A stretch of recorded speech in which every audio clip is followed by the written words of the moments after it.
I can heal your eyes, the little girl told the millionaire. Her voice was a fragile thing, carried on the damp London breeze, yet it held a conviction that sliced through the gloom of his despair. The secret Victoria had guarded with the ferocity of a dragon hoarding gold was finally out, spilling onto the manicured grounds of Hyde Park.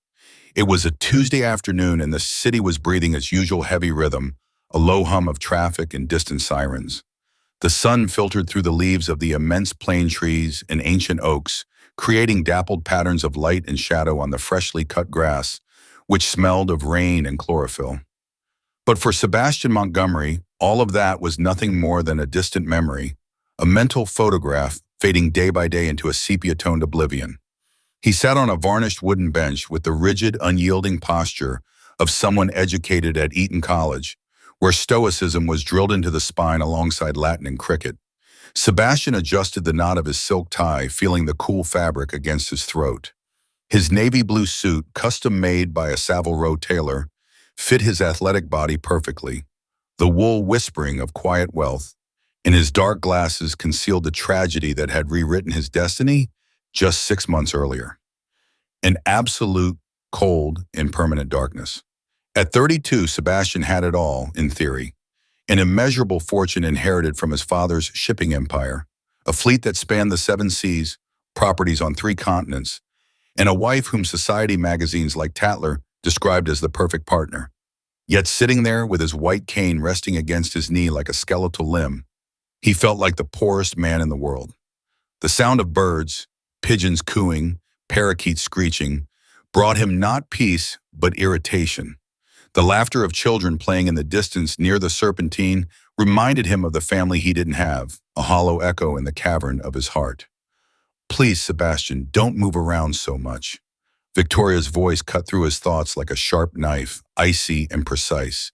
She was standing a few feet away from him, the tapping of her fingers furiously typing on her phone audible even over the park's ambient noise. Her red skirt suit was a statement of power, tailored to intimidate, and her blonde hair was styled in a perfect wave that not even the capricious English breeze dared to disturb. "I have a meeting with the board in 40 minutes. I told you bringing you out for some fresh air was a waste of time. You should be at home with the nurse, out of sight." "I just wanted to feel the sun on my face, Victoria," Sebastian replied, his voice deep and tired, carrying the weight of sleepless nights. "I haven't left that mansion in weeks. I feel like a prisoner in my own house, a ghost haunting my own halls." "Don't be dramatic. I'm doing it for your own good. In your condition, you're vulnerable. People look at you with pity, don't you realize? It's embarrassing for the company image." "What's up?" Sebastian asked, sensing a shift in her tone. Victoria sighed in annoyance, the sound of air hissing through clenched teeth. "Wait here. I'm going to buy a bottle of mineral water. I can't stand this humidity. And don't talk to anyone. You know how the press lurks." The sound of Victoria's stiletto heels clicking away along the stone path echoed in Sebastian's sharp ears until it faded into the general murmur of London. He was left alone, enveloped in his darkness, his fists clenched on his knees until the knuckles turned white. Loneliness was heavier than blindness. It was a physical weight pressing down on his chest. It was then that he sensed something unusual, not a noise but a presence. Someone had stopped right in front of him. The air shifted slightly, carrying with it a scent that didn't belong in the well-kept park surroundings. It wasn't Victoria's Chanel No. 5, nor the smell of wet earth and wet dogs. It was a smell of wood smoke, old clothes, and dampness, but it also had a sweet undertone like stale vanilla biscuits. Sebastian tensed his muscles, his instinct for self-preservation kicking in. "Who's there?" he asked, turning his head slightly, trying to use his hearing like radar. No one answered immediately, but then he felt a touch. It was a small, tiny hand, a rough hand with skin weathered by the cold and neglect that rested with infinite gentleness on his forehead. The contact was electric. Sebastian, who normally avoided physical contact since his accident, froze. He felt not fear, but a strange calm that descended down his spine, silencing the noise of distant traffic on Park Lane. "I can heal your eyes," whispered a child's voice, broken but firm, possessing a gravitas that belied her youth. Sebastian swallowed, bewildered. The girl's hand remained on his forehead, radiating a warmth that seemed to penetrate to the very depths of his empty eye sockets. "What?" he stammered. "What are you doing?" he murmured, not daring to move away from her, afraid to break the spell. "Your eyes aren't dead, sir," the little girl continued. Her voice held a seriousness beyond her years, a tone forged in hardship. "They're just sad, very sad. Grandma says sadness extinguishes the light, but if you take the sadness away, the light returns. I can take it away." Standing before him, though Sebastian couldn't see her, was Hope. She was 8 years old, but her large, dark eyes seemed to have witnessed 100 years of hardship. She wore an enormous gray sweatshirt, 3 sizes too big for her malnourished body, covered in poorly sewn patches and dirt stains. Her hair was pulled back in a messy bun, and her trainers had holes through which her toes poked, damp from the wet grass. Yet her posture was dignified, almost solemn. As she held her hand to the millionaire's forehead, Sebastian felt a lump form in his throat. No one had touched him with such compassion in years, not even his wife, Victoria, who touched him with clinical efficiency or impatience, but never like this. "What's your name?" Sebastian asked, feeling a tear well up, a treacherous betrayal of his composed facade beneath his dark glasses. "They call me Hope," she replied, gently withdrawing her hand. "But my name doesn't matter. What matters is that you need to see again. There are things you're not seeing, and it's not because of your eyes." Sebastian was about to ask what she meant when the unmistakable, aggressive sound of Victoria's heels returned, this time striking the pavement with fury.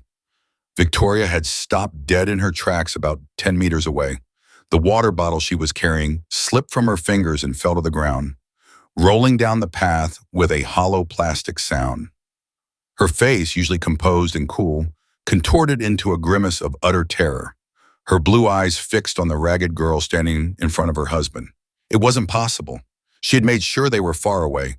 She had made sure they disappeared into the cracks of the system. The girl turned her head and looked at Victoria. There was no fear in the little girl's gaze, only a silent, accusing acknowledgement. "You!" Victoria shouted, her voice now ringing out, shrill and filled with panic. "Get away from him right now!" Victoria's shout shattered the magical atmosphere that had settled around the bench. Sebastian jumped, disoriented by the violence in his wife's voice. Instinctively, he reached out, searching for the little girl, fearing Victoria might hurt her arm. "Victoria, wait!" Sebastian ordered, struggling to his feet, using his cane for balance. "She's just a child. She's not doing anything wrong." But Victoria wasn't listening. Fear had transformed her. She ran the few meters that separated her from them as if her life depended on it. She reached Hope and shoved her hard by the shoulder. The small, weak child stumbled and fell onto the grass, though she didn't make a sound. "I don't want you near him. I warned you," Victoria roared, completely losing the elegant composure she so carefully cultivated in public. She turned towards Sebastian, grabbing his arm with a force that hurt him. "Sebastian, let's go. She's a thief. These people in the park are pickpockets. They use children to distract you and steal your watch." "She wasn't stealing anything," Sebastian said, jerking his hand away from his wife's grasp. His face was red with anger. He hated being treated like a useless fool who couldn't grasp reality. "She was talking to me. She touched my forehead. She said she could heal me." Victoria paled, glancing at the girl getting up from the ground, brushing dirt off her gray sweatshirt. "Heal you?" Victoria let out a nervous, high-pitched, nasty laugh that sounded like glass breaking. "For God's sake, Sebastian, she's a filthy, delusional beggar. She's probably on drugs or crazy. Look at her." "Well, you can't see her, but she's disgusting. She smells like garbage." "I smell like firewood," Hope said. Her voice didn't tremble despite the fall. She stood firm, staring red-faced at the woman. "And you smell like fear." The sentence hit Victoria like a physical slap. She took a step back, clutching her chest. "What did you say? You insolent brat?" Victoria hissed. Sebastian, guided by the girl's voice, took a step toward her. "Why did you say that, little one?" Sebastian asked, ignoring his wife. "Why do you say she's afraid?" Hope moved closer to Sebastian again, ignoring Victoria's murderous glare. Because she knows who I am, and she knows the lie ends when you get to the old table, the girl said with devastating clarity. Sebastian's heart began to beat strongly against his ribs. A feeling of dismay washed over him. Old table. That phrase triggered a fragmented memory in his brain. A glimpse into his childhood, a glimpse before Eton College and a life of luxury. A rustic wooden table in a small kitchen where someone was serving him hot soup. Pasta, Victoria interrupted, gripped by despair, shouting nonsense to drown out the memory. She opened her designer handbag, took out a handful of 50-pound notes without even counting them, and threw them in the girl's face. The banknotes fluttered in the air before falling onto the grass and the broken light-up shoes. Here, you have enough money to eat for a month. Now get out of here and don't come near us again. The park fell silent for a moment. Some passers-by stopped to look at the scene. The elegant woman humiliating the street child in front of a blind man. Hope did not move. She didn't bend down to pick up a single banknote. She kept her gaze fixed on Sebastian's face, which was covered by dark glasses. Money doesn't cure eyes, sir, the girl said gently, and it doesn't buy forgiveness either. Grandma Margaret is waiting. She didn't want the money this woman offered her 5 years ago to leave, and I don't want it now either. Hearing the name Margaret, Sebastian felt the ground give way beneath his feet. He dropped his cane, which fell to the floor with a thud. His hands began to tremble uncontrollably. Margaret, Sebastian's voice cracked, becoming a hoarse whisper. My mother? He turned toward where he sensed Victoria's presence, his face contorted with a mixture of hope and horror. Victoria, you told me my mother died 3 years ago. You showed me the death certificate. You took me to her grave. Victoria was cornered. Cold sweat trickled down her back. She looked around, searching for a way out, an excuse, anything.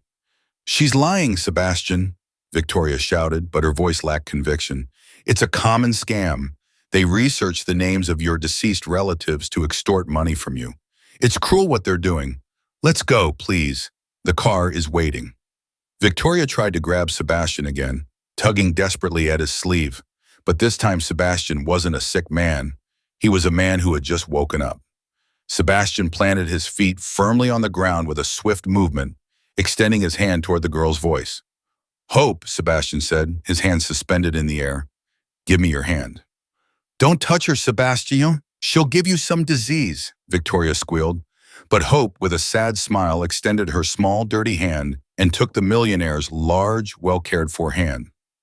Feeling that contact again, that rough, warm skin, Sebastian knew the truth. It wasn't a logical deduction. It was a visceral instinct. The girl's hand had the same bone structure as his own. Their fingers fit together. That girl wasn't a stranger. That girl was his blood. Take me, Sebastian ordered, squeezing the girl's hand as if it were his only anchor in the world. Take me to where Margaret is. Now, if you take one step with her, I'll let you go, Victoria threatened, playing her last card, the abandonment card that always worked with him. You will be left alone, blind, and with no one to take care of you. Sebastian turned his head towards Victoria. Although she couldn't see his eyes, Victoria felt that he was looking directly into her soul, and what she saw there chilled her to the bone. I'd rather be blind and alone than accompanied by a liar, Sebastian said in an icy voice. And if my mother is alive, Victoria, get ready because God is not going to forgive you for what I'm going to do to you. Sebastian took a step forward, guided by the girl in the gray sweatshirt, leaving behind his wife, his driver, and the life of lies he had built. The sound of the banknotes being stepped on by her shoes as she walked away was the only goodbye Victoria received. The sound of birds in the park faded into the background, quickly replaced by the aggressive roar of Park Lane. For Sebastian, the world had become a cacophony of honking horns, screeching brakes, and the murmurs of hurried people. But in the midst of that chaos, the only thing that gave meaning to his reality was the small, rough hand of Hope clinging to his. She didn't pull him impatiently, but guided him with a protective firmness, dodging cracks in the pavement and distracted pedestrians with a street smarts that no school of manners could teach. Sebastian, stop right now. Victoria's voice haunted them, mixed with the frantic tapping of her heels on the asphalt. You're making a fool of yourself. People are looking at us. For God's sake. You're a Montgomery. You can't walk hand in hand with a gutter snipe. Sebastian clenched his jaw, but he didn't stop walking. The darkness that surrounded him no longer felt empty. It felt full of questions that demanded immediate answers. Every step he took away from his wife was a step towards a truth he feared, but needed more than air. "Where are we going, little one?" Sebastian asked, ignoring his wife's shouts. His voice sounded hoarse, filled with suppressed emotion. "To the bus stop, sir," Hope replied matter-of-factly, as if taking a blind millionaire in a navy silk suit to catch public transportation was the most normal thing in the world. "The number 42 drops us off near the bottom of the hill, but we have to walk fast because if we miss this one, the next one takes an hour." "Bus!" Victoria's shout was shrill when she finally caught up with him, grabbing Sebastian by his free arm and pulling him hard to stop. "You're not getting on a germ-infested bus. Sebastian, listen to me. You're having an episode. It's post-traumatic stress from the accident. The doctor said this could happen. That girl isn't your niece or your granddaughter or anything like that. She's a trained con artist. Her mother is probably dictating what she has to say through an earpiece." Sebastian stopped dead in his tracks, forcing Hope to stop as well. The millionaire turned his face toward where he smelled his wife's expensive perfume, a fragrance that she used to think was elegant, but now it made his stomach churn. "Victoria," Sebastian said, lowering his voice to a dangerously calm tone. "You said my mother died of a heart attack 3 years ago. You said you went to the hospital, that they gave you her ashes, that she didn't want to see me because she was ashamed of her poverty." "And it's true," Victoria lied, though her voice trembled almost imperceptibly. "I did it to protect you." "She hated you, Sebastian. She hated you for being successful. She wanted your money for her vices." Hope squeezed Sebastian's hand. The girl looked up at the elegant blonde woman who was staring at them with despair and hatred. "Grandma doesn't have any vices," the girl said clearly. "She only drinks Earl Grey tea, and she wrote Mr. Sebastian letters every week. Letters on blue paper." The air seemed to freeze around Sebastian. "Blue paper," he repeated, feeling a chill run through him.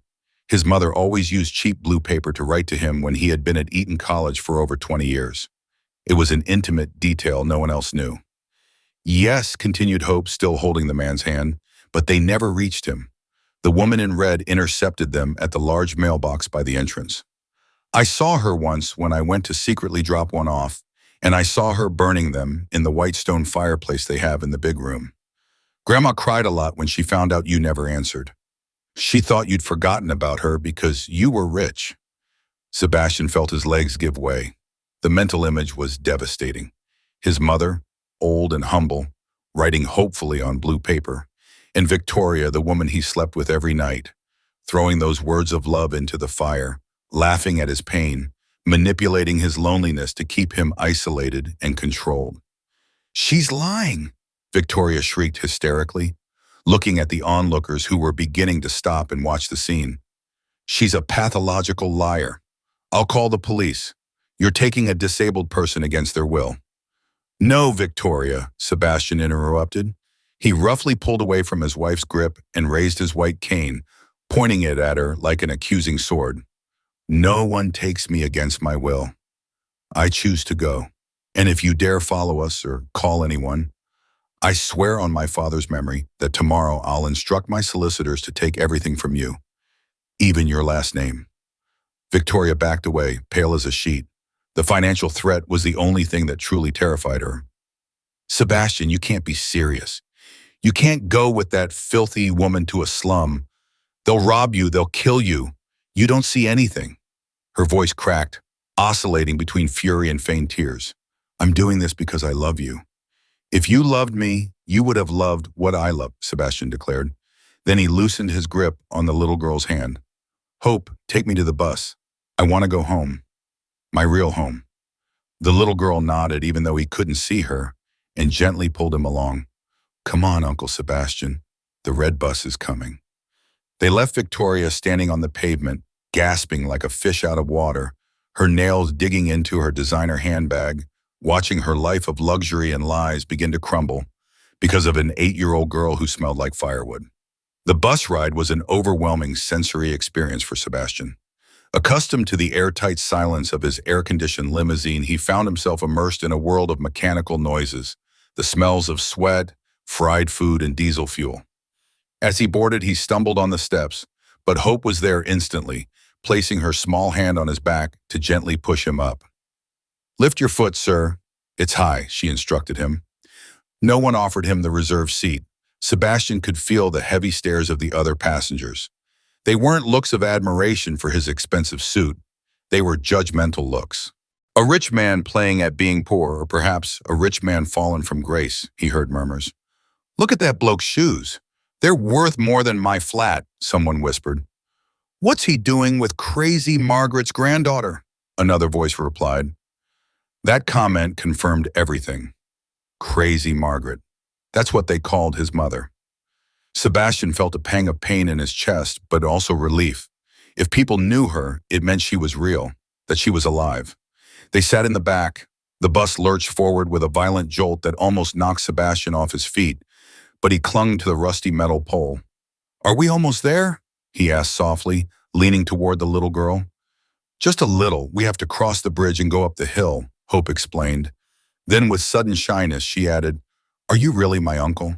Grandma says you're her son, but that you left a long time ago and became a king." Sebastian smiled sadly. "I'm not a king, I'm just a man who was blind long before I lost my sight." He paused, searching for the words. "How is she? How is my mother? Tell me the truth, please." Hope played with the patches on her sweatshirt before answering. "Grandma is tired. Her bones ache when it rains, and she coughs a lot from the cold.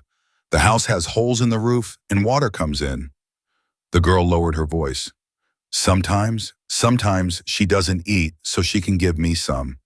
She says she's not hungry, but I know it's a lie." Her stomach growls. Each word was a dagger to Sebastian's heart. While he dined on lobster and drank vintage wines in his air-conditioned mansion, his own mother was starving and freezing just a few miles away. Guilt struck him so hard that he had to take off his dark glasses to wipe away the tears that were streaming uncontrollably from his useless eyes. "Never again," Sebastian swore through gritted teeth. "She'll never go hungry again. I promise you." The bus screeched to a halt. "Arrived," announced Hope. As they got out, the change in atmosphere was drastic. The air no longer smelled of city pollution, but of damp earth, burning trash, and home-cooked meals. The ground beneath Sebastian's Italian loafers was uneven, full of stones and potholes. "Be careful, there's no pavement here," the girl warned, gripping his hand tighter. "We have to walk along the edge of the dirt street." They started walking. Sebastian felt clumsy, vulnerable. His cane rattled against empty cans and stones. He heard stray dogs barking very close to his legs. He realized how far he was from his comfort zone. This was a place where the money in his pocket was no shield against reality. Suddenly, a powerful engine roared behind them, drawing dangerously close and raising a cloud of dust. The car braked sharply, blocking their path. Sebastian recognized the sound of the engine. It was the Range Rover of his security detail. "Mr. Montgomery," it was the voice of Ramirez, his head of security, a burly and loyal man, but loyal to whoever paid him. And Victoria was signing the checks lately. "Mrs. Victoria is very worried. She ordered us to take him home immediately by force, if necessary." Sebastian felt Hope shrink in fear beside him, trying to hide behind his leg. "Ramirez," Sebastian said, standing tall. Despite his blindness and his dusty clothes, he radiated a natural authority. "You've been working for my family for 10 years. You knew my father. Do you know who I am?" "Yes, sir, but the lady says you're not in your right mind, that girl has drugged or hypnotized you." The passenger door opened, and Victoria's voice could be heard. She had come with the security team. She didn't dare get out of the car, afraid of getting her shoes dirty in the mud of the slum. "Get him in the car, Ramirez," she shouted from the window. "The game's over, Sebastian. Get in right now or I'll have you declared mentally incompetent and take full control of the shipping empire first thing tomorrow morning." That was the last straw. Victoria had just revealed her true colors completely. She was no longer the worried wife. She was the ambitious partner who saw her most valuable asset in danger. Sebastian let go of Hope's hand for a second and moved toward where Ramirez's voice was coming from. Ramirez, listen to me carefully, Sebastian said in a steely voice. If you touch me or the girl, you're fired. And not only that, I'll make sure you never work in security in this country again. But if you let me through, if you get in that car and take that woman away from here, I'll triple your salary when I regain control of my accounts tomorrow. Because I will. There was a tense silence. All that could be heard was the engine of the car idling and the wind moving the corrugated iron sheets of the nearby roofs. Sir, Ramirez hesitated. Don't listen to him, Victoria shrieked. He's a useless blind man. Obey me, Ramirez, Sebastian insisted, more gently this time. My mother lives upstairs. I'm going to see her. Are you going to stop me from seeing my mother? Ramirez sighed loudly. The sound of a door closing signaled his decision. I'm sorry, Mrs. Victoria. I don't mess with anyone's mothers, the guard said firmly. What are you doing? Victoria shouted as the car began to back up. They're traitors. Sebastian, you're going to regret this. You're going to rot in this dump. I prefer this dump to your ice palace, Victoria, Sebastian muttered as the sound of the vehicle faded, taking with it the last connection to his former life. He turned to the little girl, feeling his way in the air until he found her shoulder. They're gone, Hope. They're gone. The girl, who had been holding her breath, let out a sigh of relief and hugged Sebastian's leg. You're brave, Uncle, like the knights in the stories Grandma reads me. No, I'm not brave, Sebastian denied, stroking the girl's messy hair. My eyes were just closed, and you're opening them for me. Now take me. I want to smell my mother's soup. They continued up the dirt road.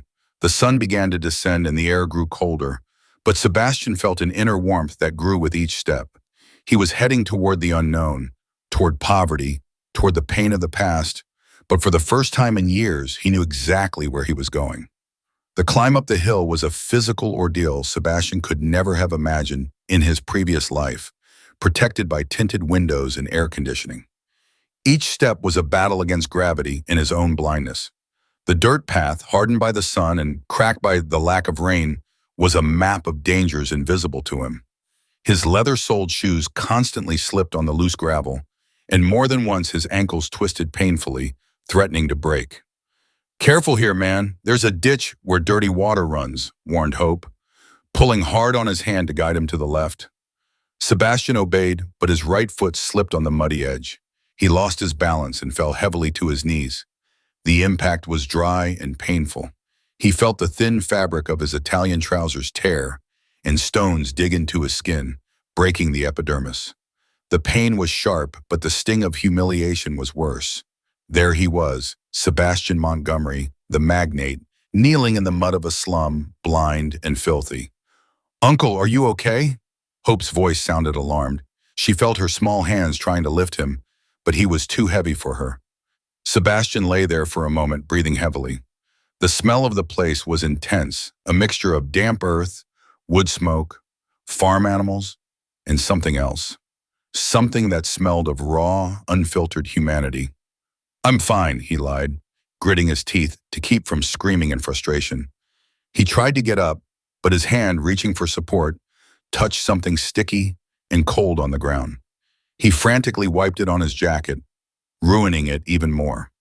Let me help you, the girl insisted. No, he barked, driven by an old, stupid pride. Can I do this alone? He stood up, swaying, dirty and panting. There was an awkward silence. Sebastian realized his mistake instantly. He couldn't treat his only guide the way he treated his employees. I'm sorry, he whispered, lowering his head. I'm not used to this. I'm not used to not being able to see where I'm stepping. Don't worry, said Hope with a maturity that broke his heart. Mom fell a lot too when she was sick. She said the ground was calling her because she was tired. Sebastian tensed. Your mom? He asked as they resumed walking more slowly. My sister Sophia. Yes, Sophia. The girl pronounced the name reverently. She told me about you. She said you had coffee-colored hair and that you loved reading big books. Where is she now, Hope? Sebastian dreaded the answer, but he needed to know how much damage his absence and Victoria's manipulation had caused. Hope was silent for a few seconds. Only the distant barking of a dog and the crunch of her footsteps could be heard. "She went to heaven 2 winters ago," the girl said softly. "She had a terrible cough. Grandma Margaret says she ran out of strength, but I think she ran out of hope. She was waiting for a letter from you, Uncle. Every day she asked the postman if anything had arrived from Mr. Sebastian. When she died, Grandma stopped asking." Sebastian stopped dead in his tracks, his breath caught in his lungs as if he'd been punched in the gut. 2 winters. 2 years ago, just as he was closing a £1 million deal in Tokyo, celebrating with champagne, his sister was dying in poverty, waiting for a word from him, help that never came because his wife intercepted the mail. The guilt wasn't a burden. It was acid coursing through his veins. "I didn't know." His voice broke. Tears welled up again, mingling with the sweat and dirt on his face. "I swear on my life I didn't know. Victoria told me Sophia had married a foreigner and was living happily in Europe. She said they didn't want anything to do with me." "Lies have short legs, Uncle. Grandma always says that," Hope replied, squeezing his hand. "But you're here now, that's what matters. Come on, we're almost there. It's the house with the blue door. Well, the paint almost all fell away, but a tiny piece remained blue." They continued climbing. As they ascended, the noise of the city faded, replaced by more domestic sounds. A radio playing an old ballad, a baby crying, the sound of someone chopping wood. Suddenly a scent hit Sebastian. It was so powerful that it stopped him in his tracks again. But this time not from pain, but from a visceral memory that surfaced from the depths of his childhood. It was the smell of thick, salty broth, pea and ham soup. That smell instantly transported him back 30 years to a small but warm kitchen, where there were no luxuries, but a hug was always present. He remembered his mother singing as she cooked, long before his father's fortune changed them, long before money built walls between them. "It smells like," he began. "Pea and ham soup," Hope finished. "Grandma's cooking. Today's a lucky day. We got a ham bone from the butcher downstairs, and she's making miracles with that." They arrived in front of a structure. Sebastian couldn't see it, but he could feel its precariousness. The ground changed from dirt to uneven cement. He heard the sound of a loose corrugated iron sheet hitting the roof in the wind. The house exuded fragility. "It's here," whispered Hope, letting go of Sebastian's hand and running a few steps. "Grandma, open up. It's me. I have a surprise for you." Sebastian stood trembling in the doorway. He felt like an intruder, a ghost from the past come to disturb the peace of the living. He adjusted his torn jacket, ran a hand through his dirty hair, trying to recover some dignity. But what good was dignity in the face of the naked truth of the poverty he had allowed? He heard slow, dragging footsteps approaching from inside, the sound of a rusty metal bolt sliding open, and then the creaking of hinges that hadn't seen oil in years. The door opened. The interior of the house smelled of old dampness, aged wood, and that comforting yet painful aroma of boiling soup. For Sebastian, entering was like stepping into a forgotten sanctuary. Light from outside filtered through the cracks in the wooden walls, but to him, everything was shadow. Yet his keen hearing caught every detail: the rhythmic drip of a leak in a corner, the buzz of a lone fly, and the heavy, wheezing breath of an elderly woman before him. Hope, Doña Margaret's voice, was a thread of sound, worn by years and suffering. It lacked the strength Sebastian remembered from his childhood. It was the voice of someone fading away. "Why did you take so long, child? I was getting worried. Who is that man?" Sebastian took off his dark glasses. His eyes, though useless for seeing, were filled with an expression of desperate supplication. He looked toward the source of the voice, finding only darkness, but projecting into it the image of the woman who gave him life. "Mum." The word escaped his throat like a painful, sharp shard of glass. There was a loud, metallic clang, a spoon falling to the floor. Then absolute silence. In the dimness of the room, Doña Margaret stood frozen. She stood beside an old table, a sturdy wooden board riddled with scars, the same table where she had kneaded bread for decades, the same table where she had wept for the death of her daughter, Sophia, and where she had written hundreds of letters that never reached their destination. Her hands, deformed by arthritis and hard work, trembled violently on the rough surface. Her eyes, clouded by incipient cataracts, scrutinized the figure of the man in the doorway. The expensive suit, though dirty, the posture, the profile, it was impossible. Her mind often played tricks on her, making her see her son and strangers on the street. But this felt different. Sebastian, Margaret murmured, taking a step back and leaning heavily on the table to keep from falling. It can't be. My son is dead. She told me. The blonde woman came and told me that he no longer existed for us, that I was dead to him. Lies, Sebastian shouted, taking a hesitant step inside and tripping over a straw chair. It was all a lie, Mum. I never forgot you. She told me you were dead. She took me to a fake grave. Margaret put a hand to her mouth, stifling a sob.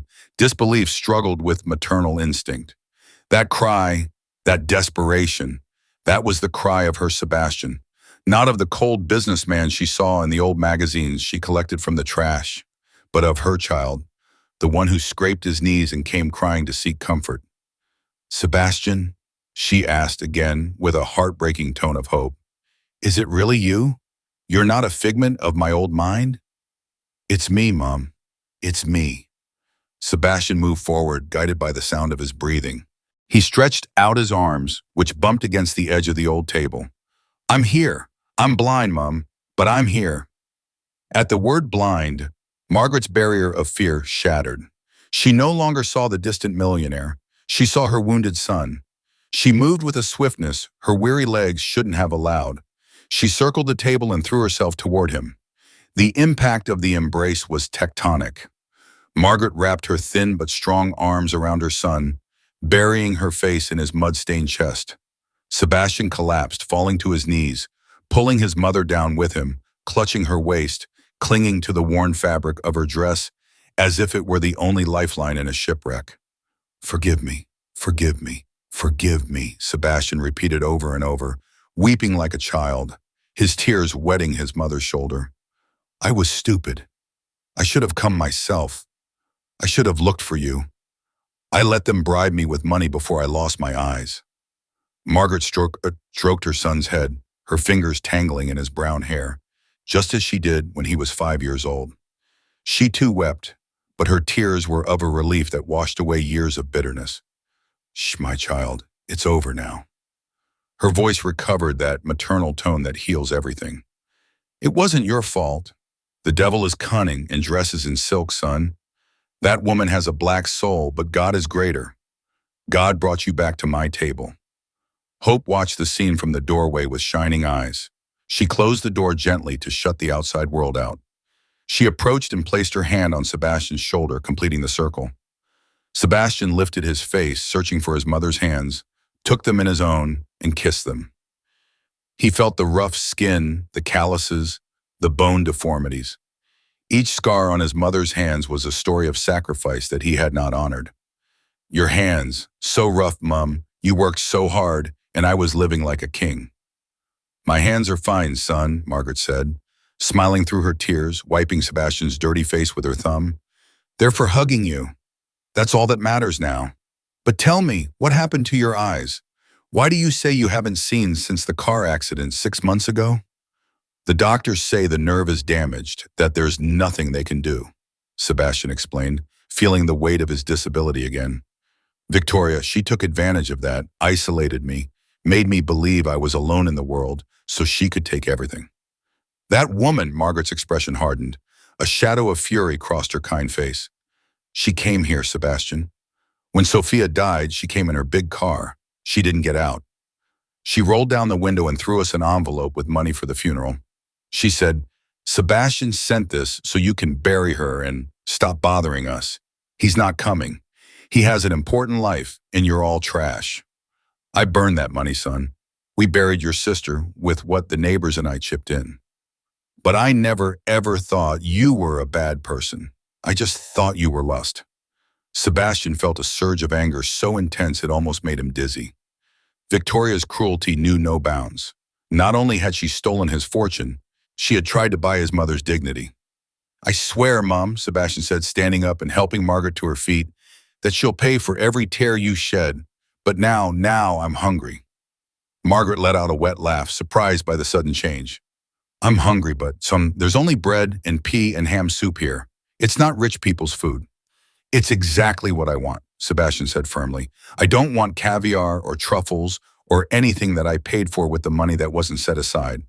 I want to sit at that old table with you, with Hope, and eat what you eat. I want to start over from here, from this table.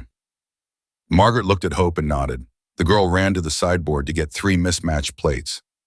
Sebastian sat down in the wooden chair that creaked under his weight. He ran his hand over the surface of the table. He felt the wood grain, the knife cuts, the burns from hot pots. That table was the map of his mother's life, a life of resistance. Hope told me something in the park, said Sebastian as he listened to the sound of the ladle serving the soup. She said to me, "Can I heal your eyes?" I didn't believe her at first. Margaret placed the steaming plate in front of him and put a spoon in his hand. Children see what we no longer see, Sebastian. Perhaps she's right. Sometimes blindness isn't in the eyes, it's in the heart. And your heart has just opened. Sebastian took the first spoonful of soup. The flavor was simple, rustic, but it tasted of glory. It tasted of truth. And as he ate in that miserable shack, surrounded by the only 2 people who loved him for who he was and not for what he had, Sebastian Montgomery felt richer and more insightful than in his entire previous life. But he knew the battle had only just begun. Outside, Victoria's world and her solicitors awaited him, and he would have to fight blind and from poverty to reclaim his life and achieve justice. "Mom," Sebastian said, putting down his spoon for a moment, "tomorrow people are coming. Solicitors, maybe police. Victoria is not going to stay calm." "Let them come," said Margaret, sitting down beside him and taking his hand. "We're not afraid anymore. You are here, and this old table has withstood earthquakes, son. It'll withstand a blonde woman with solicitors." Hope sat on the other side, eating her soup eagerly. "Besides," said the girl with her mouth full, "you're Uncle Sebastian, and Uncle Sebastian looks like he's going to win." Sebastian smiled. A genuine smile reached even his dead eyes. "Yes, Hope, we're going to win." Night fell on the settlement with a heaviness that Sebastian had never experienced in his life of Egyptian cotton sheets and smart thermostats.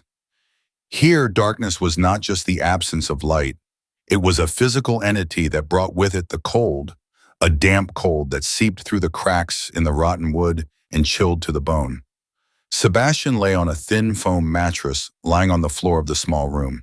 His mother had insisted on giving him her own bed, but he had flatly refused, threatening to sleep outside if she did not agree to rest in her room.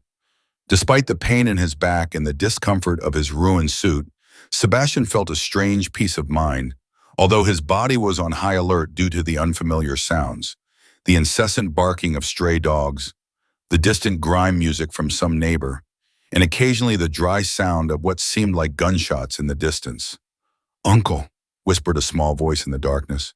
Sebastian turned his head towards it where the sound was coming from. He heard the sound of bare feet on the uneven cement. "I'm awake, Hope. What's wrong?"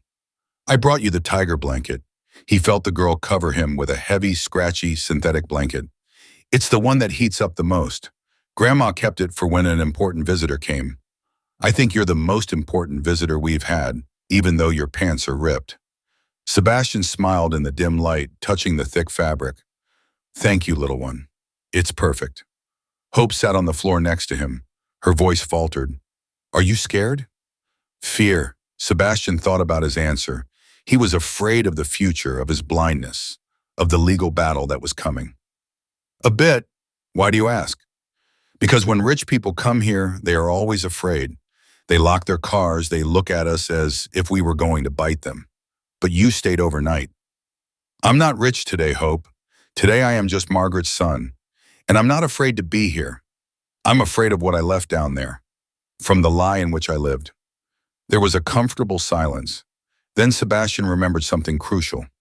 He reached into the inside pocket of his jacket for his mobile phone, a state-of-the-art device that Victoria had set up for him with basic voice commands, but which he rarely used because she controlled all his communications.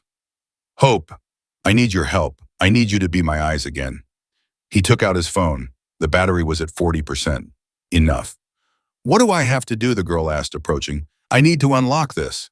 "But Victoria changed the password last week, so I couldn't accidentally call anyone. She put my finger there. But now I need you to check if there's grease on the screen." if you can guess the pattern. It's very dirty, the girl said, taking the device with reverence. But wait, the blonde woman has long fingers, right? Yes. When I saw her in the park, she drew a B on her phone. A big B for Victoria. Sebastian felt a pang of hope. His wife's vanity was his greatest weakness. Try it. Once you start at the top left. Hope slid her little finger across the screen. The phone emitted a cheerful sound and vibrated. It opened, she exclaimed in an excited whisper. There's a picture of her on the screen. She is smiling with a white dog. Okay, now, Hope. I need you to look in the agenda.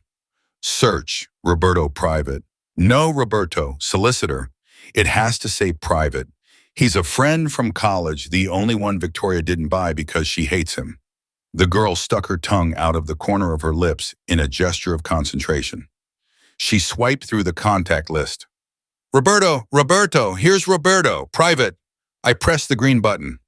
Yes, and turn on the speakerphone. The ringtone sounded once, twice, 3 times.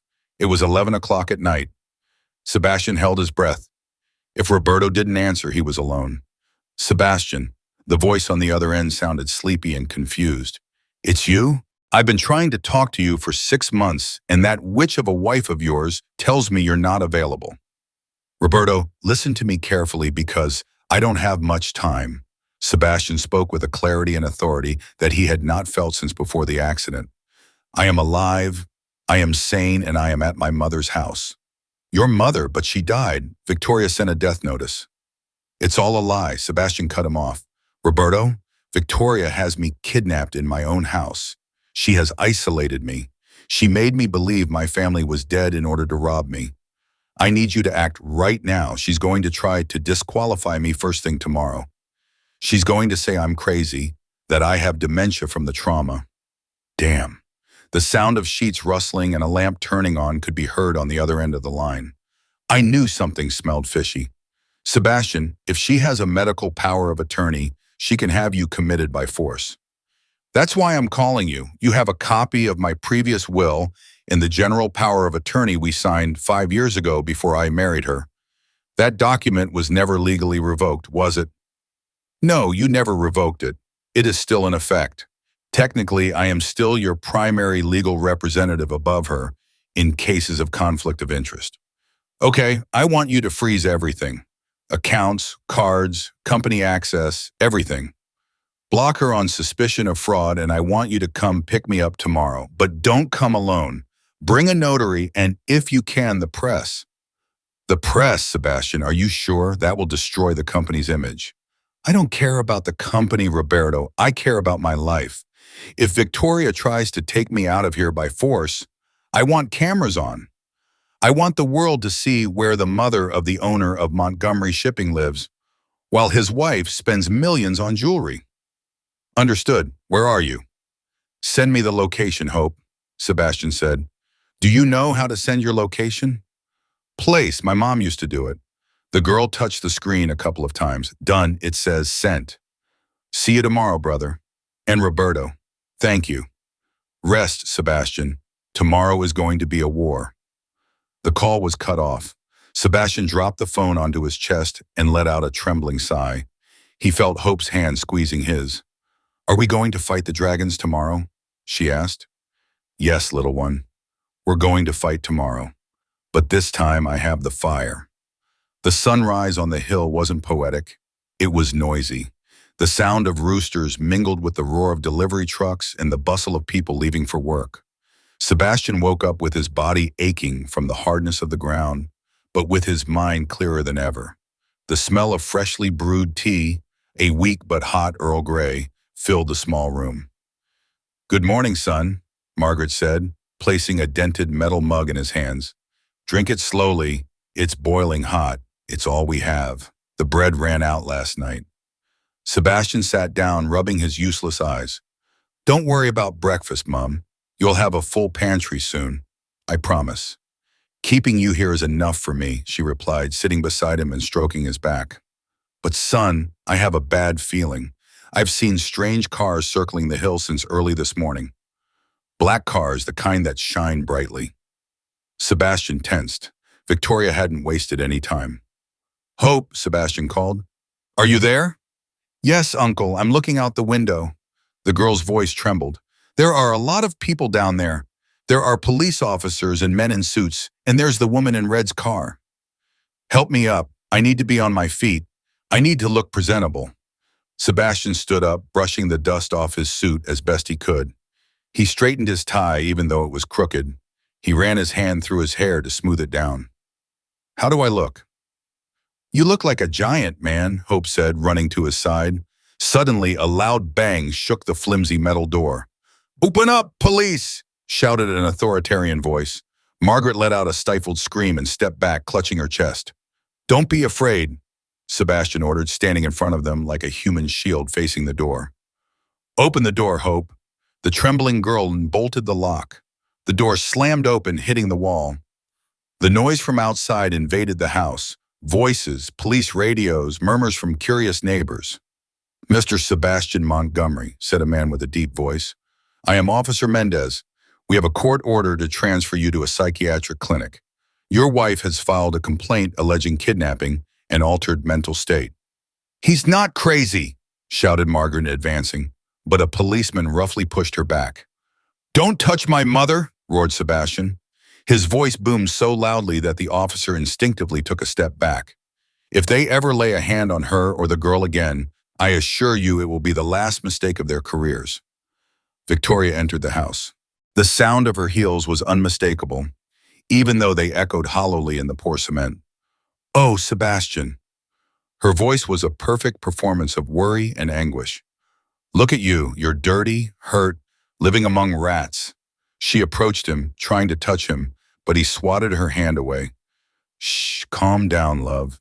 The doctor will give you an injection to make you sleep, and when you wake up, you will be in your bed, clean and safe. This must all have been a nightmare. The only nightmare here is you, Victoria, Sebastian said, turning his head towards her, his dark glasses reflecting his wife's silhouette. Officer, do you have that order signed? Yes, sir, signed by the judge an hour ago. And did you know that kidnapping a sane person using influence and false testimony is a federal crime punishable by up to 20 years in prison? Sebastian asked with lethal calm. Victoria let out a nervous laugh. Don't pay attention to him. He's delirious. Take him away now. He's dangerous. Two burly nurses entered, grabbing Sebastian by the arms. He resisted, but they were strong. Margaret was crying loudly, clinging to one of their legs. Hope bit another man's hand, who then threw her away with a shove. No, Sebastian shouted when he heard the girl fall. Let me go! At that moment, the sound of a helicopter filled the air, making the corrugated iron sheets of the roof vibrate until they almost tore them off. The wind from the blades kicked up a cloud of dust outside. What the hell is that? Officer Mendez asked, looking outside. A sports car braked with a skid right at the entrance, followed by two television network vans. Stop right there, shouted a familiar voice. Roberto entered the shack panting with a briefcase in his hand, followed by a cameraman who was already recording. Nobody takes Mr. Montgomery away. Victoria paled beneath her perfect makeup. Roberto, you have no business here. Get out. I have more business than you do, Victoria, Roberto said, standing in front of the police officers.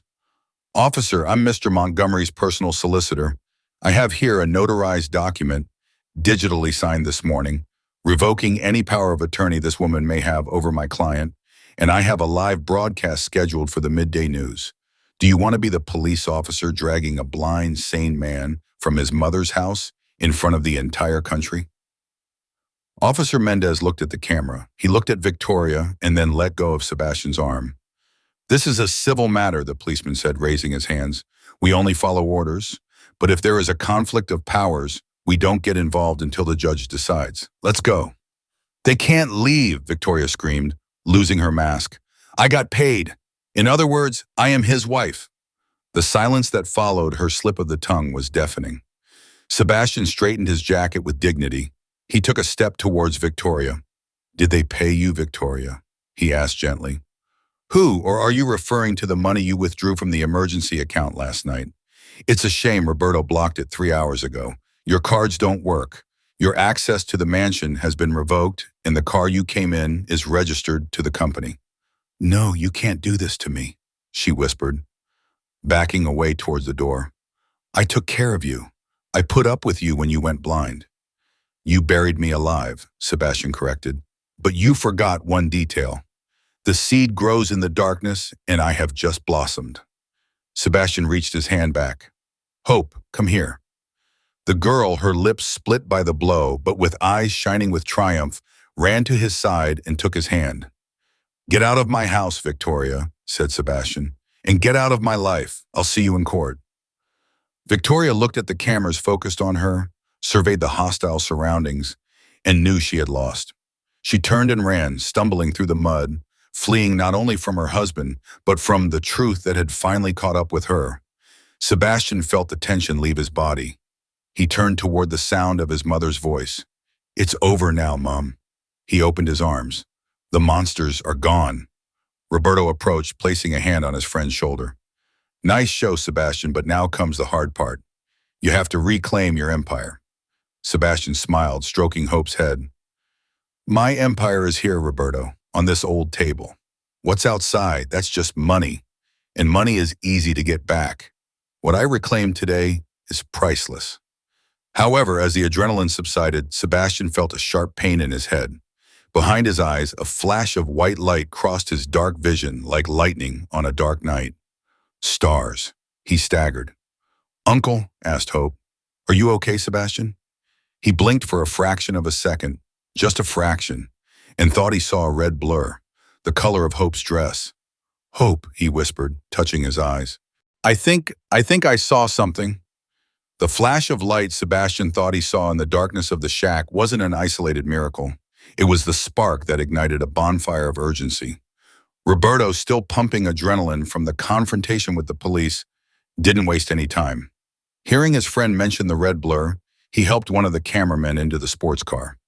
As Margaret and Hope climbed in the back, clutching the leather seats with a mixture of astonishment and terror, the drive to the private St. Raphael Clinic, the only one in the city without ties to the Montgomery Shipping Board of Directors, was silent but fraught with tension. Sebastian's eyes were closed, his fists clenched. He was afraid to have hope. For months he had accepted the darkness as his penance for abandoning his family. Believing he could regain his sight felt like an undeserved gift. Upon arriving, the contrast was stark. Margaret, in her patched dress and worn shoes, shuffled along the immaculate white marble corridors, afraid of soiling the floor. Hope, on the other hand, stared at everything with wide eyes, fascinated by the softly humming lights on the ceiling. Roberto, are you sure about this? Sebastian asked as they helped him into a wheelchair to take him to the ophthalmology emergency room. Victoria took me to the best specialists in Europe. They all said the same thing, irreversible optic nerve atrophy. Victoria took you to the doctors she paid for, Sebastian, Roberto replied harshly as he signed the admission papers with barely contained fury. I've been reviewing your insurance digital files on the way here. There are no records of those consultations in Europe. There are only invoices from cosmetic clinics and transfers to accounts in the Cayman Islands. Sebastian, it's very likely you never saw a real neurologist after the first week of the accident. The revelation hit Sebastian like a ton of bricks. If that was true, they hadn't just stolen his money and time. They had stolen his light, condemned him to darkness out of pure greed. Dr. Arriaga, an older man with a measured voice and firm hands, performed the preliminary examinations an hour later. The room was silent. Margaret prayed the rosary in a corner, passing the plastic beads between her deformed fingers. Hope held Sebastian's hand, transmitting that strange electric calm she seemed to possess. Mr. Montgomery, the doctor finally said, turning on the lights in the room, I have good news and bad news. Sebastian's heart stopped for a moment. Tell me the truth, doctor. I've had enough lies to last a lifetime. The bad news is that you have severe edema that is partially calcified due to lack of treatment. The pressure on the optic nerve has been brutal for months. The headache you feel isn't stress, it's your brain screaming for space. And the good news? Roberto asked anxiously. The good news is that the nerve isn't dead, it's dormant. It's suffocated but alive.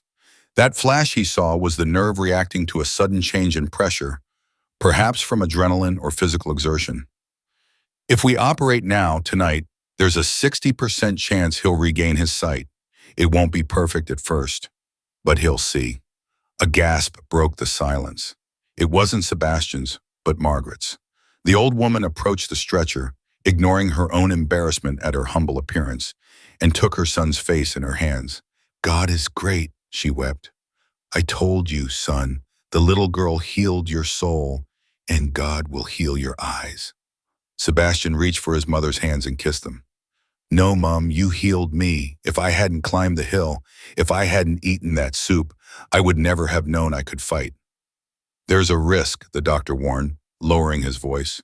"The surgery is complex. If the pressure is released too quickly, there could be hemorrhaging. I could lose my sight forever or even suffer a stroke. I need your immediate authorization." Sebastian didn't hesitate for a second.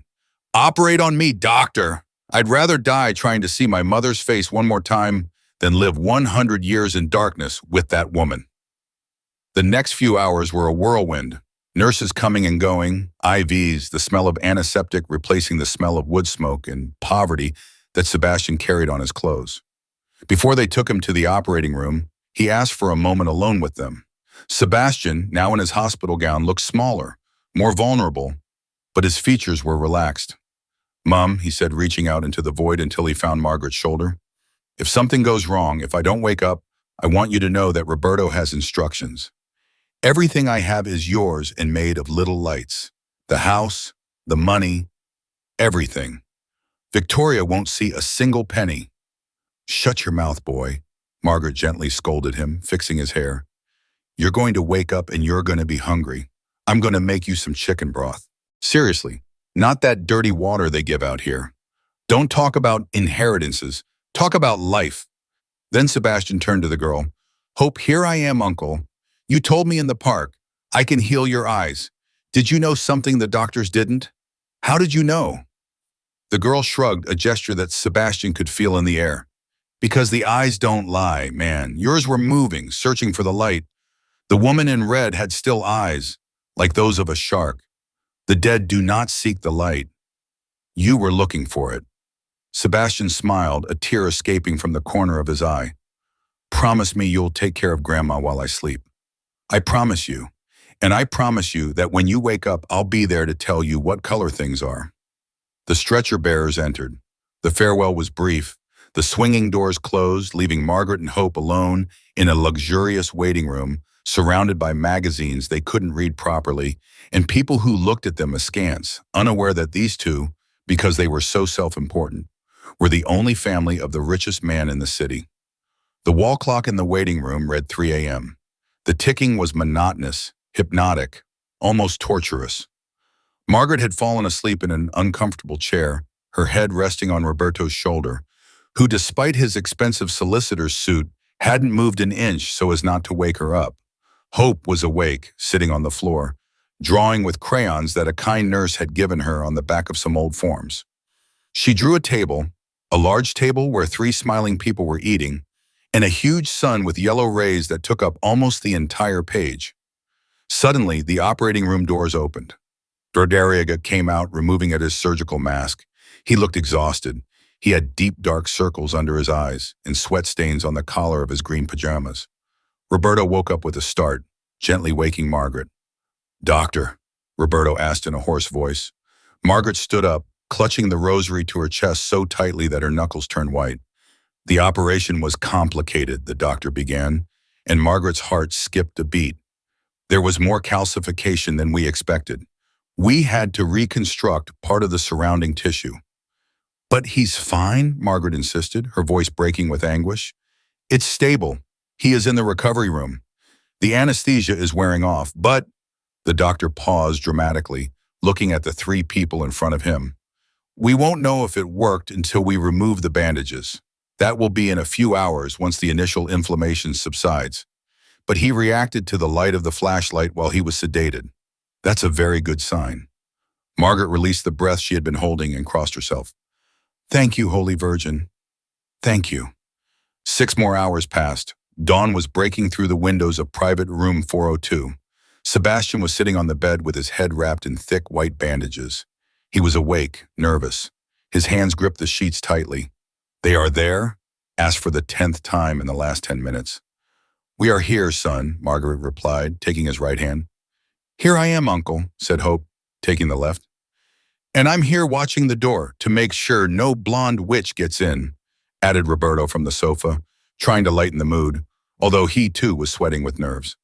Dr. Arriaga entered with a nurse. He had brought some special scissors. "Good, Mr. Montgomery, it's time.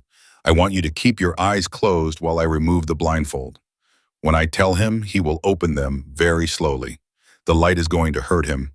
It's normal. It's going to be blurry. It's normal. Don't be alarmed." Sebastian nodded. He felt his heart pounding in his ears like a war drum. The sound of the scissors cutting the gauze seemed deafening to him. He felt the pressure around his head decrease.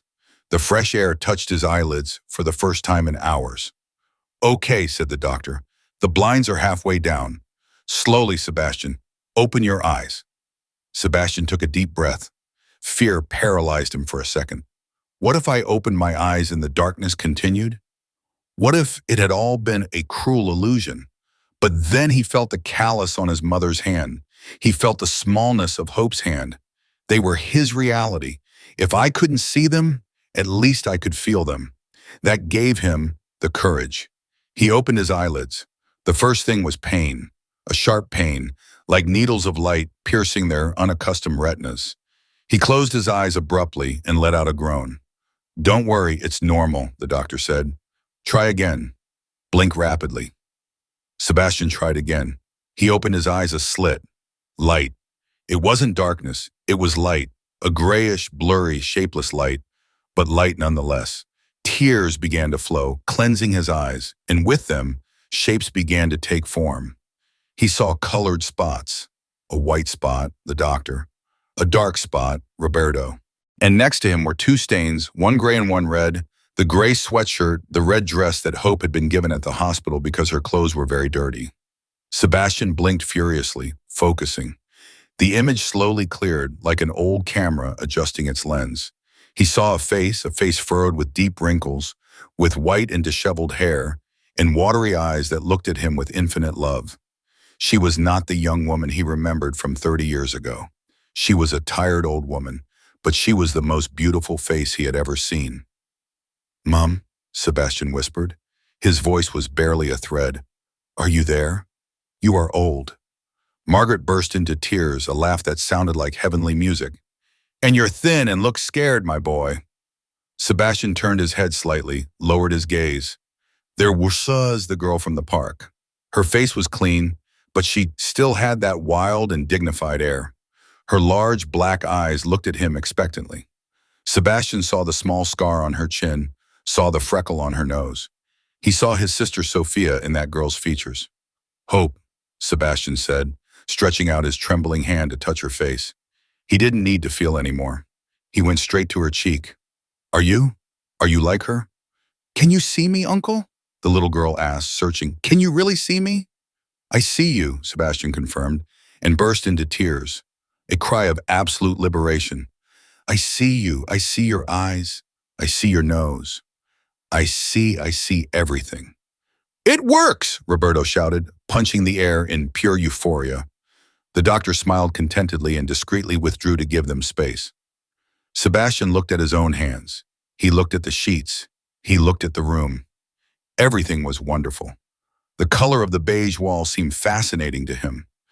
Dust floating in a sunbeam seemed like art to him. "Forgive me," said Sebastian, looking his mother and niece in the eyes, making eye contact for the first time. "Forgive me for not having seen this before. I was blind long before the accident. I didn't see what was worthwhile." Margaret leaned down and kissed his forehead, right where Hope had placed her hand in the park. "God writes straight with crooked lines, son. You had to lose your sight to learn how to see. But now you have work to do."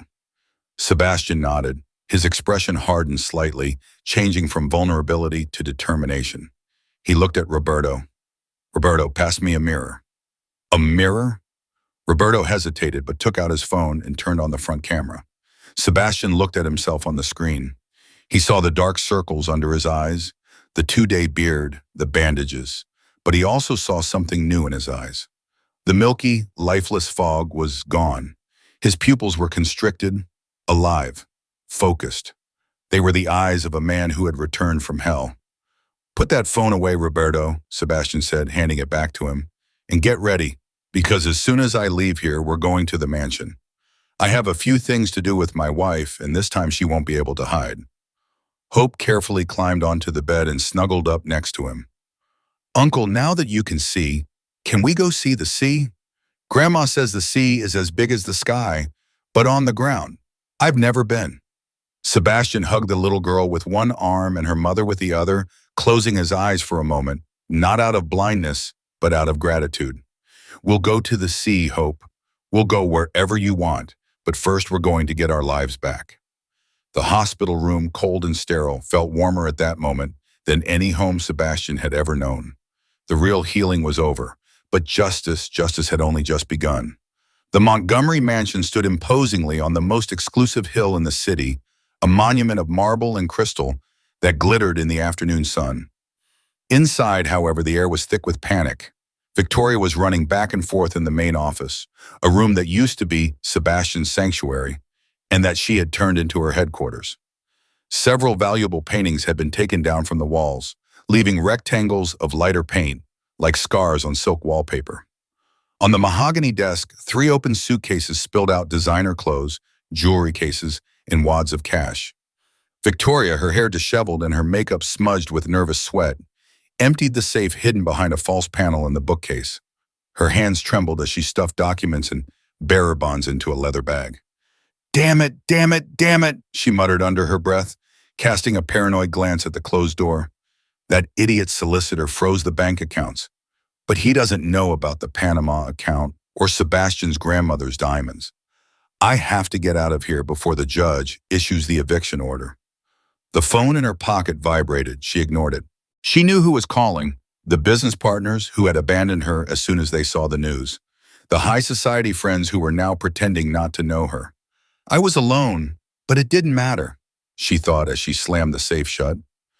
With what she had in her suitcases, she could start over in Europe, far away from that useless blind man and his family of rats. "I just need to get to the airport," she muttered, zipping up the last suitcase.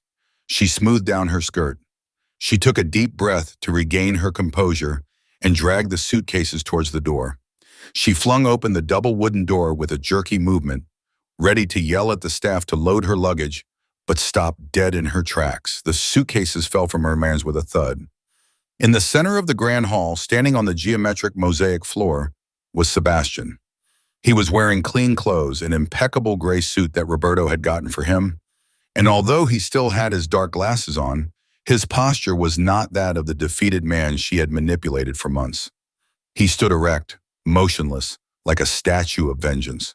Behind him, flanking him like guardians, were Roberto, 2 high-ranking police officers, and, to Victoria's horror, old Margaret and the dirty little girl, Hope.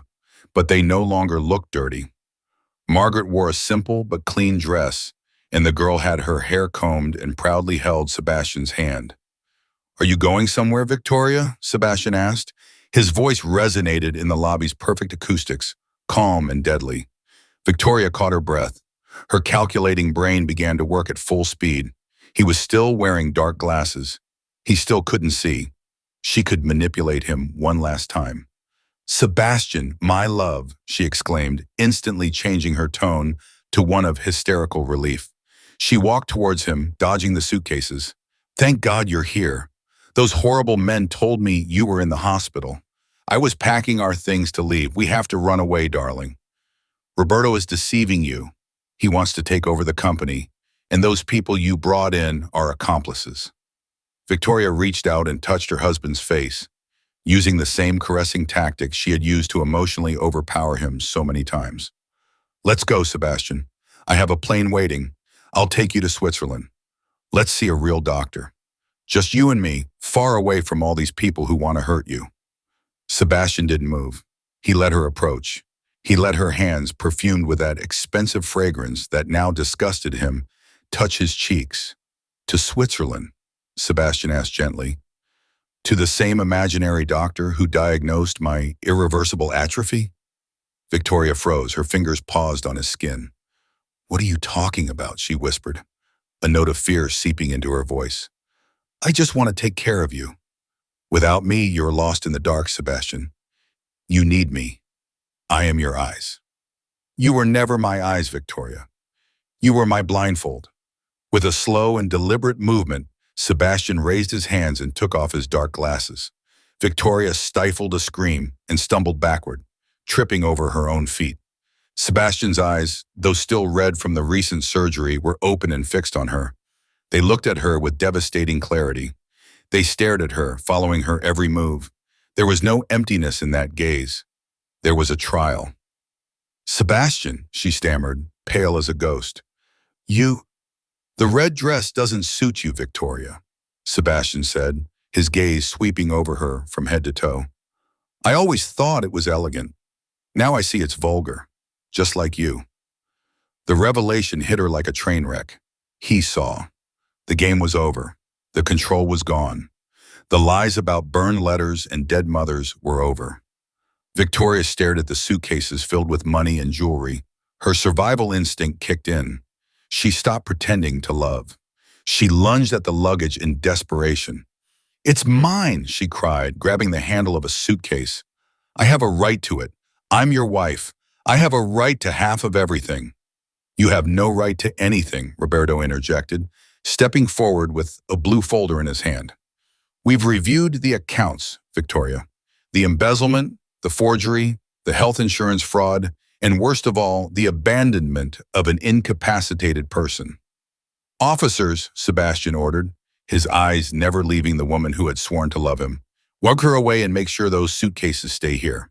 What's in there belongs to the foundation I'm going to open in my sister Sophia's name. The police officers advanced. Victoria tried to resist, clawing and screaming insults that echoed off the marble walls. Damn you, Sebastian, she shrieked as they put the handcuffs on her. You were pathetic.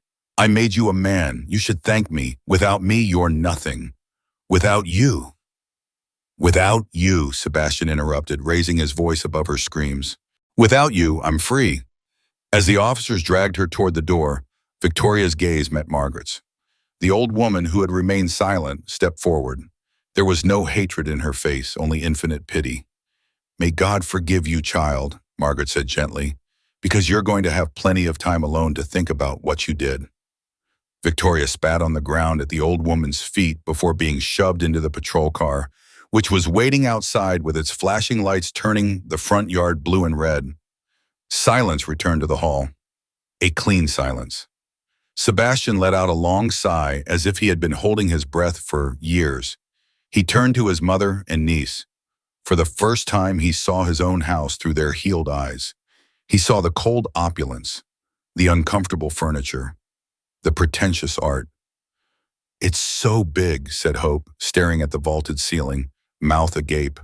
And it echoes. You used to live here all by yourself, Uncle. Yes, little one, I used to live here all by myself, Sebastian replied, kneeling down to be at her eye level. He stroked her cheek tenderly, marveling again at the miracle of being able to see the color of her skin, the sparkle in her eyes. But that's over. This house is too cold. What are we going to do? Margaret asked, looking around shyly. Sebastian stood up and looked at Roberto. Roberto, put the house up for sale tomorrow. Sell the furniture, the paintings, the cars. Sell everything. I don't want any of it. And where will you go? Asked the solicitor, surprised. Sebastian looked through the large windows toward the horizon, where the sun was beginning to set, painting the sky oranges and violets, colors he drank in with thirsty gratitude. Hope wants to see the sea, Sebastian said, smiling, and Mum deserves a garden where she can plant her flowers without asking anyone's permission. Let's find a home, Roberto. Not a mansion, a home. But first, Sebastian walked towards the kitchen. Followed by everyone's confused looks, he returned a few minutes later with something in his hands. It wasn't a jewel or a document. It was a piece of bread and some cheese that he had found in the servant's pantry. He sat down on the marble floor of the lobby, crossed his legs, and patted the floor beside him. I'm hungry, he said, looking at his mother and niece. And this is the only table that matters now, the one we make. Margaret smiled with tears in her eyes and sat down next to him on the floor. Hope jumped between the two. Roberto, loosening his silk tie, shrugged and sat down, also forming a circle. There, on the floor of a multi-million-pound mansion, empty of love, but full of hope, the Montgomery family shared their first dinner in freedom. A year later, the sound of waves gently breaking against the shore was the constant soundtrack of the White House. It wasn't a mansion, but it was spacious, with large open windows that let in the salty breeze from the channel and the golden light of the afternoon. The back garden had no imported marble statues or hedges trimmed with obsessive geometry. Instead, there was a colorful chaos of bougainvillea, rose bushes, and fruit trees that grew with wild vitality under the loving care of Doña Margaret. Sebastian was sitting on the terrace with a book in his hands. It wasn't an audiobook. It was a paper book and with letters printed in black ink that his eyes eagerly scanned. Sometimes he would stop just to enjoy the fact that he could see the shape of the letters, the texture of the paper, the contrast of the ink. He was wearing glasses, yes, but they were reading glasses with a slight graduation. His eyes had a lively sparkle, surrounded by lines of expression that were now from laughter, not bitterness.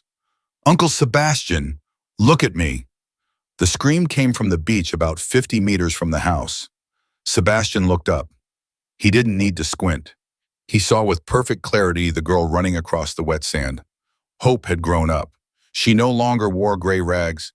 She was wearing a bright yellow swimsuit and running after a golden Labrador dog that was jumping through the sea foam. She looked healthy, strong, and happy. "I see you, Hope," he shouted back, waving his hand. "Be careful of the current." "It's okay. I know how to swim," she replied, diving into a small wave. Sebastian smiled and closed the book. The satisfaction he felt in his chest was warm and solid. During the last year, he had rebuilt Montgomery's shipping, purging the corruption that Victoria had sown and reorienting the company towards social impact projects. But his greatest success wasn't in the financial statements. It was there on that beach. "Sebastian, son, come help me with this," Margaret called from inside the house. Sebastian got up and went inside. The kitchen was the heart of the house. It smelled of rosemary, roasting meat, and gravy, a proper Sunday roast. Margaret was in front of the stove, humming an old song. She looked rejuvenated. Bone pains had lessened with the warm weather and good nutrition.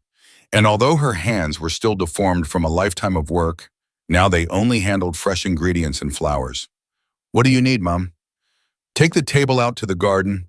Roberto just arrived with his wife and they brought the cake. Hope insists that we eat outside under the apple tree." "Which table?